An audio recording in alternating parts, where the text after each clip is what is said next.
Halo semuanya, perkenalkan nama aku Rifki Bilansyahban dari program studi D3 Hortikultura Politeknik Negeri Lampung.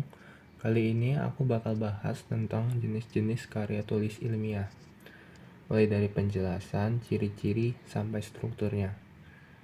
Yuk simak sampai akhir. Sebelumnya, apa sih karya tulis ilmiah itu?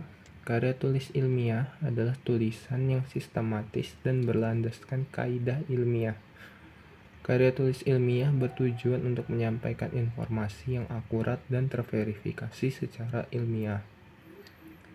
Nah, ciri-ciri dari karya tulis ilmiah biasanya adalah karya tulis yang ditulis secara sistematis, logis, dan objektif. Lalu apa sih tujuannya menulis karya tulis ilmiah? Tujuannya adalah yaitu memecahkan suatu masalah, mengembangkan pengetahuan, dan membuktikan kebenaran.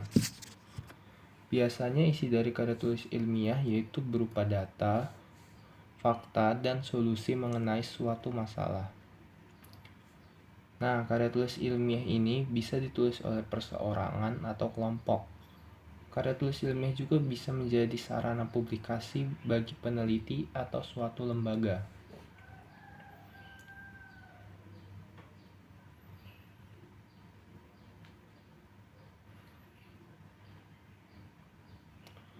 Oke, segitu aja untuk penjelasan singkat mengenai karya tulis ilmiah.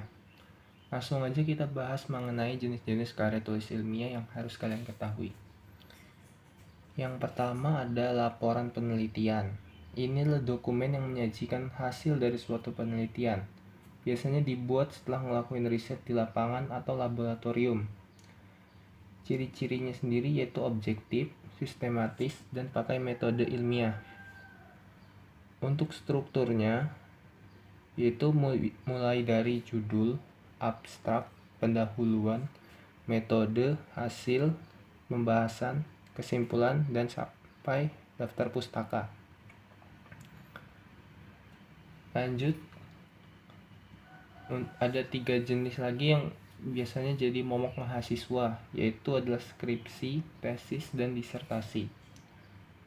Skripsi sendiri itu untuk buat S1, bahas topik yang spesifik tapi masih dasar. Tesis buat S2, harus ada kebaruan dan analisis yang lebih dalam.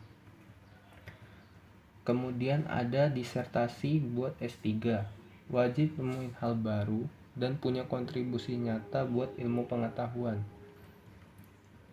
Struktur ketiganya kurang lebih sama, ada pendahuluan, kajian pustaka, metode, hasil, dan pembahasan, sampai kesimpulan dan saran. Kemudian ada makalah, karya tulis ilmiah singkat, biasanya jadi tugas kuliah atau bahan seminar. Ciri-cirinya lebih sederhana, topiknya terbatas dan bisa berdasarkan studi pustaka. Strukturnya cuma 3 bagian, yaitu pendahuluan, pembahasan, dan penutup. Kemudian yang keempat, ada artikel ilmiah, biasa diterbitkan di jurnal, bisa hasil penelitian, bisa juga ulasan teori. Ciri-cirinya yaitu ringkas, padat, dan spesifik. Strukturnya itu mulai dari judul, abstrak, pendahuluan, metode, hasil, diskusi, dan kesimpulan. Kemudian yang kelima ada kertas kerja atau working paper. Biasanya ini belum final, ditulis buat dibahas lagi. Ciri-cirinya itu masih bisa direvisi dan biasanya dipresentasikan di forum akademik. Strukturnya itu mirip artikel ilmiah, tapi biasanya lebih fleksibel. Yang keenam ada proceeding. Proceeding ini merupakan kumpulan makalah dari seminar atau konferensi. Ciri-cirinya yaitu udah dipresentasikan sebelumnya dan diterbitkan dalam bentuk buku atau online. Strukturnya biasanya sama kayak makalah, tapi fokus ke topik seminar. Yang ketujuh yaitu ada monograf.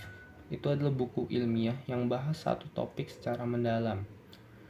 Ciri-cirinya yaitu fokus, ditulis oleh satu penulis atau tim kecil, dan jadi referensi akademik. Strukturnya itu fleksibel, bisa terdiri dari beberapa bab sesuai topik. Yang kedelapan atau yang terakhir, ada resensi ilmiah. Ini ulasan atau kritik terhadap karya ilmiah lain.